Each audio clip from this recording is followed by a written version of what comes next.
Selamat siang, kelompok 3. Pak Nugroho persilakan untuk menyampaikan presentasinya. Silakan, Michael Chandra. Perkenalkan, kami dari kelompok 3 akan menjelaskan bab tentang komunikasi dalam organisasi.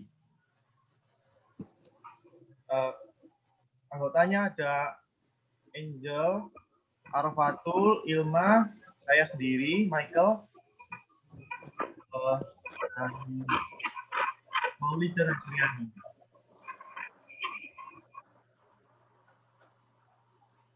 Langsung terus, Michael. Di bab ini ada subbab hubungan komunikasi, pola komunikasi, dan cara mengelola komunikasi, Pak. Saya bagian hubungan komunikasi.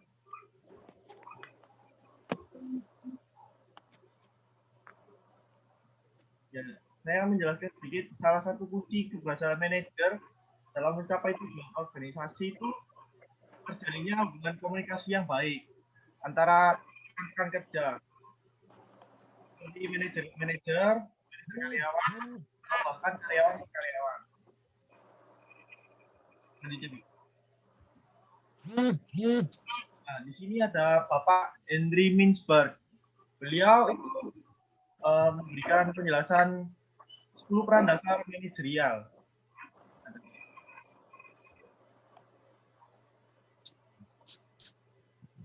Menurut beliau, manajer itu adalah manajemen atau orang yang melakukan manajemen, seperti merencanakan, mengorganisasikan, mengarahkan, dan mengatur bagaimana timnya bekerja. Menurut penelitian Bapak Henry Mintzberg, manajer sebenarnya punya 10 peran dasar yang digolongkan jadi 3 kategori. Kategori pertama ada peran antar pribadi, kedua ada peran informasional, dan ketiga ada peran keuangan.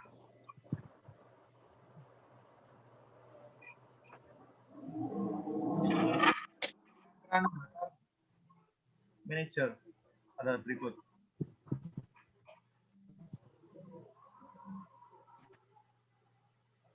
Di kategori ini, peran manajer digolongkan berdasarkan pemberian informasi dan ide.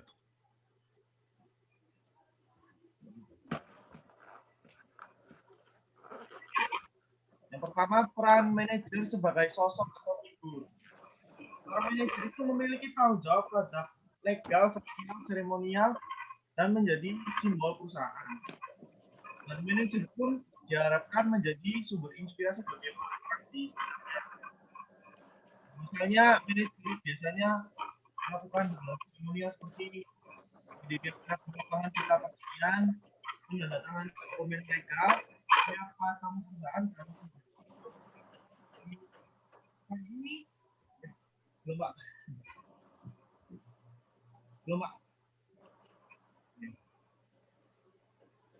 Maksudnya di peran ini itu manajer diharapkan bisa menjadi sosok yang mencerminkan perusahaan itu dan menjadi figur yang dapat menginspirasi orang-orang kita.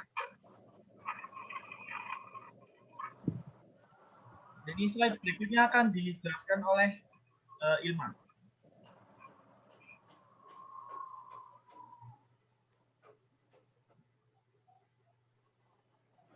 Ya, di sini kita akan menjelaskan yang kedua, yaitu pemimpin atau leader. Sebagai seorang pemimpin atau leader, seorang manajer bertugas dalam tim, departemen, ataupun organisasinya, dan juga menyeleksi dan melatih karyawannya serta mengelola kinerja dan memotivasi karyawannya.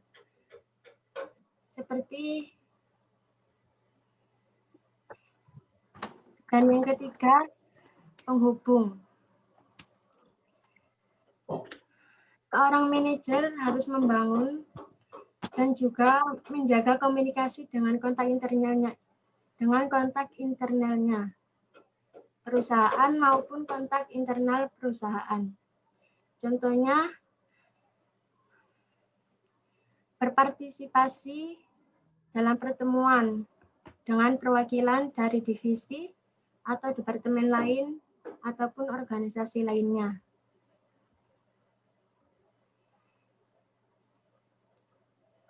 Dan berikutnya, peran informasional. Pada peran informasional ini, seorang manajer berperan sebagai pengelola informasi.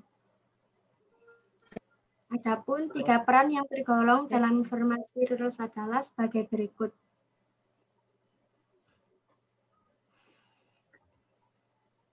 Yang pertama, pemantau.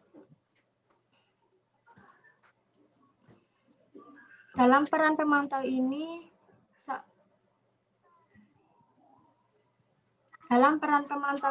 seorang manajer berperan sebagai pencari informasi yang berkaitan dengan industri dan organisasinya. Seorang manajer juga memantau tim yang dipimpinnya baik dari segi produktivitas, kinerja, maupun kenyamanan kerja anggota timnya. Yang kedua, penyebar informasi. Setelah mendapatkan informasi, seorang manajer harus menyebarkan dan mengkonsumsikan informasi tersebut ke orang lain yang ada di dalam organisasinya atau mengkomunikasikan informasi tersebut ke anggota timnya ataupun karyawan yang berkaitan lainnya di dalam perusahaan. Contohnya, peran penyebar informasi seorang manajer seperti menyampaikan memo, email, atau laporan kepada bawahannya mengenai informasi dan keputusan yang telah diambil.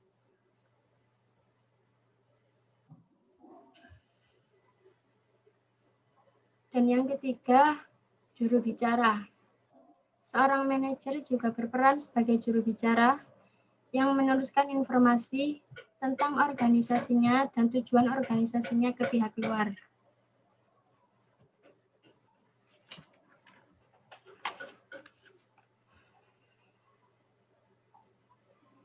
Dan yang ketiga, peran pengambilan keputusan. Seorang manajer juga berperan sebagai wirausahawan atau pemecah masalah, pembagi sumber daya, dan perunding.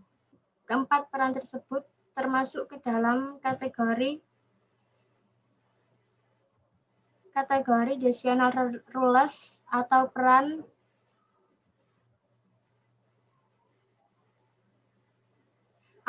pengambilan keputusan. Berikut ini penjelasan singkatnya. Yang pertama, wirausahawan atau entrepreneur. Seorang manajer harus mampu membuat suatu perubahan dan mengendalikannya untuk kemajuan organisasinya. Peran manajer di sini adalah memecahkan masalah dan menghasilkan ide-ide baru serta menerapkannya dalam organisasi. Manajer harus merencanakan masa depan organisasinya, membuat proyek-proyek perbaikan dan peningkatan kualitas dan produktivitas. Sekian. Untuk yang kedua, itu ada pemecah masalah. Nah, seperti yang kita tahu, sebuah organisasi itu pasti banyak menemukan sekali masalah seperti miscommunication antara anggota satu dengan anggota yang lain, atau perbedaan pendapat dengan anggota satu dan anggota yang lain. Nah, pada hal ini, manajer itu bertugas sebagai penengah untuk pemecahan masalah tersebut atau konflik tersebut. Yang ketiga, pembagi sumber daya atau resource allocator. Pada hal ini, manajer bertugas sebagai pembagi sumber daya yang harus dialokasikan untuk mendapatkan hasil produksi terbaik. Sumber daya ini berupa dana, tenaga kerja, milik material, mesin, dan lain-lain. Lalu yang keempat, negosiator. Untuk negosiator, seorang manajer ini juga termasuk seorang negosiator, di mana seorang manajer mengambil bagian dalam negosiasi untuk kepentingan bisnis perusahaannya. Lalu sebab yang kedua itu ada pola komunikasi. Pola komunikasi ini terbagi menjadi dua saluran, yaitu saluran komunikasi formal dan saluran komunikasi non-formal. Untuk pola komunikasi sendiri, secara umum komunikasi adalah proses pengiriman dan penerimaan pesan atau informasi antara dua belah pihak atau lebih secara efektif untuk memahami suatu komunikasi tersebut. Lalu peran komunikasi dalam organisasi itu adanya komunikasi, maka seseorang bisa berhubungan baik dengan orang lain, bisa saling tukar pikiran, menambah wawasan, dan bisa bertukar pendapat untuk organisasi atau perusahaannya tersebut. Lalu pada saluran komunikasi sendiri, itu terbagi menjadi dua, yaitu komunikasi formal dan saluran komunikasi non-formal. Untuk saluran komunikasi formal, itu disebut juga sebagai saluran komunikasi resmi, di mana masing-masing pegawai terlibat dalam komunikasi yang berperan sesuai jabatan atau kewenangannya masing-masing. Dalam saluran komunikasi formal sendiri itu ada 4, yaitu komunikasi dari atas ke bawah. Dalam komunikasi ini terkait tanggung jawab dan wewenang dalam suatu organisasi. Yang kedua, komunikasi dari bawah ke atas, partisipasi bawahan dalam proses pengambilan keputusan untuk mencapai tujuan organisasi. Yang ketiga, komunikasi horizontal, komunikasi antar bagian-bagian yang memiliki posisi sejajar atau sederajat dalam organisasi. Yang keempat, komunikasi diagonal, melibatkan komunikasi dua tingkatan organisasi yang berbeda. Selanjutnya akan disampaikan oleh Saudari Maulida.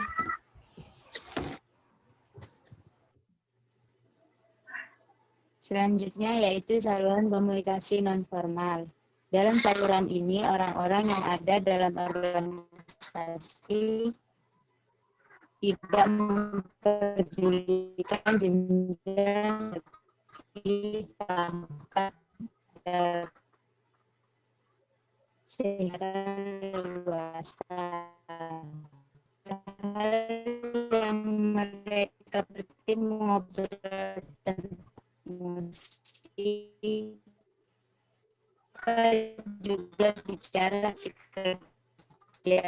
dalam banyak orang yang khusus yang didapat sebagai sumber inti dalam suatu organisasi.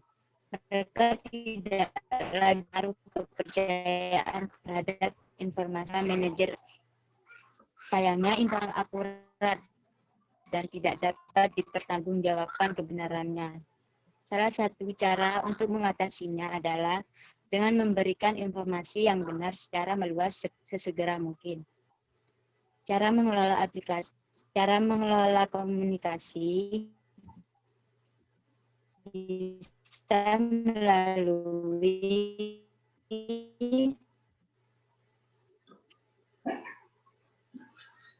yang kedua, yang ketiga, yang keempat, yang pesan-pesan yang tim. Cara mengatasi ada dua hal. Yang pertama, bagaimana menangani pesan-pesan yang bersifat rutin. Yang kedua, bagaimana menangani krisis komunikasi. Yang pertama, menangani pesan-pesan yang bersifat rutin, yaitu dengan cara memberikan jelas, ikan tanggung jawab, melatih para dan pembicara. Dimaksud mengurangi jumlah pesan, yaitu manajer perlu cantumkan siapa yang beruang atau bahan waktu dan tenaga. Berapa biaya mengedit, mencatat, mengetik, dan mengirimkan surat. Surat mengatakan investasi bisa pesan pertanyaan yang harus diarsipkan oleh Priani.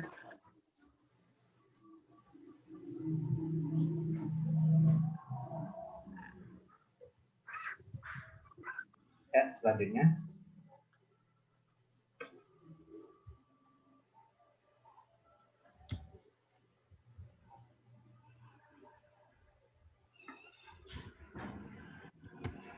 Instruksi yang jelas. Seorang manajer mempunyai tanggung jawab khusus, yaitu untuk memberikan instruksi kepada setiap orang yang ada dalam organisasi. Jadi orang-orang itu akan tahu apa yang harus dilakukan dan apa yang harus dikerjakan. Terus, sebagai komunikator dalam organisasi, seorang manajer juga harus memahami kebutuhan dan tujuan organisasi itu. Next.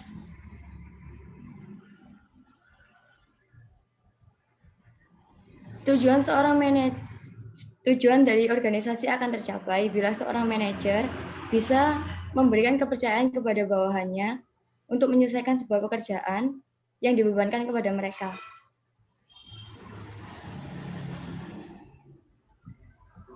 Seorang manajer juga harus mendelegasikan tanggung jawab kepada seorang pekerja agar bisa mengerjakan itu dengan baik dan benar. Dan seorang komunikator yang baik akan selalu mengatur dan merencanakan sebuah pelatihan untuk memberikan pelatihan kepada komunikator yang baru.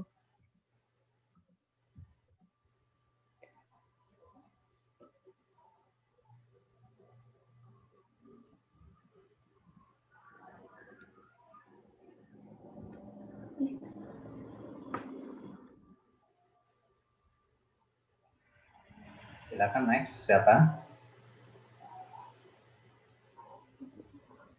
Beberapa hal yang dapat dilakukan krisis komunikasi, yaitu pertama, siapkan tim yang terampil dan cekatan dalam penanganan krisis. Kedua, manajemen puncak harus bertindak.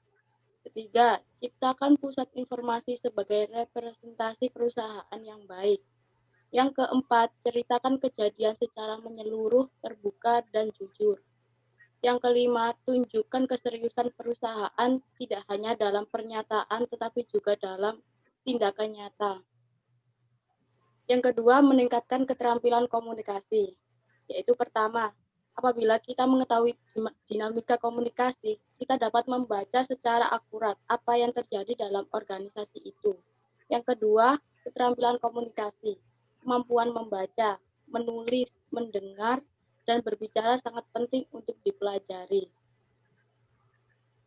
Yang ketiga, keterampilan khusus yang diperlukan dalam komunikasi bisnis, yaitu pertama, bisa membaca, mendengarkan, membuat percakapan menarik, wawancara, berdiskusi, presentasi, menulis surat, memo, dan laporan, latihan dan praktek terus-menerus, belajar dari kesalahan sendiri dan orang lain.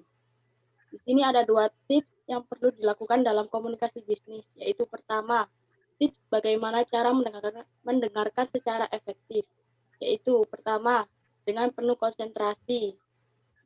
Kedua, tidak perlu membantah secara langsung atau seketika. Ketiga, hindari memotong pembicaraan. Keempat, hindari berpikir lebih cepat dari pembicara. Kelima, catat poin-poin penting. Dan keenam, pertahankan tatap muka kepada pembicara. Tips yang kedua yaitu jika Anda menghadapi masalah dengan pelanggan, yaitu pertama, hadapi secara profesional, bukan personal atau pribadi. Kedua, pusatkan pada penyelesaian, bukan siapa yang salah. Selalu katakan apa yang dapat dikerjakan. Gunakan kalimat positif, hindari mengutip peraturan atau prosedur, dan hindari berdebat dengan pelanggan. Sebelum penutupan, mungkin dari presentasi kami, ada pertanyaan yang ingin Bapak sampaikan. Oke, terima kasih teman-teman. Kalian sudah mengerjakan tugas presentasi ini. Nanti kita akan diskusikan karena ada grup-grup yang lain yang akan melaksanakan presentasi.